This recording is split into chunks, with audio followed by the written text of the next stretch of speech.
Hi guys, so I've said before that the Labour Party need to take the Brexit bull by the horns and call out the damage Brexit is doing at every turn. Remember, Boris Johnson and the Tories won an 80-seat majority back in 2019 because of Brexit. The Tories became the party of Brexit, and now it should stick to them like tar. Every problem linked to Brexit should be laid at the Tory party's door.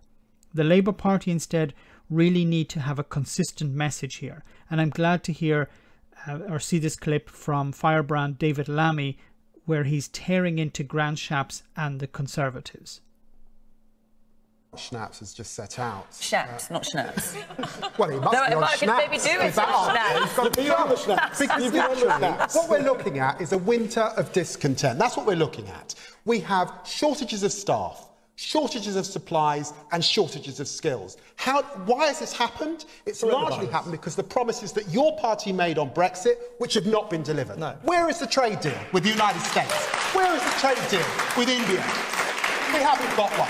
Why haven't you invested in further education? Where are the night schools? What have you done about it? Of course we need to get on with the visa so that these people can come in. And it's not just HGVs. So to be clear, it's fruit pickers. It's caterers. So to be clear, it's people in concert halls. Right across this country there are shortages. You promised that immigration would come down, and you know that it will need to go up if we're to deal with these problems.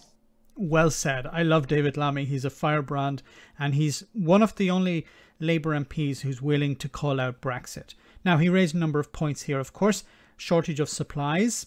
This is because of the type of Brexit that Grant Shapps and his party wanted. The UK split in two, in a sense. Northern Ireland in the single market, Great Britain outside the single market and the customs union, which makes it more difficult to export. Creates these problems with importation as well because of the following one, of course, the shortage of workers because of the ending of freedom of movement and these new draconian immigration policies.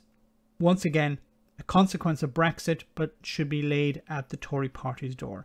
And then he also talked about training, a lack of training, the ending of night schools. Look, the Conservatives care more about private education than they care about state education. So they're going to, of course, plough money into private education because most of their donors care more about private education than making sure that the public are educated. But it's good to see the Labour Party, taking off the gloves, going at this, finally calling out Brexit for what it is. It's a disaster. And you have to remind the public that there's one party that won an 80-seat majority on the back of Brexit. There is a new Brexit party. It's the Conservatives. So every problem that stems from Brexit should be laid at their door. Now, you can't just do that. You also have to provide alternatives. You have to provide solutions.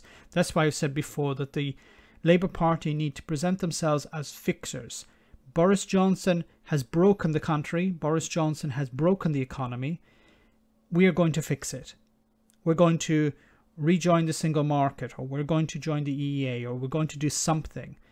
We're going to fix the problem. Boris Johnson is the breaker. We are the fixers.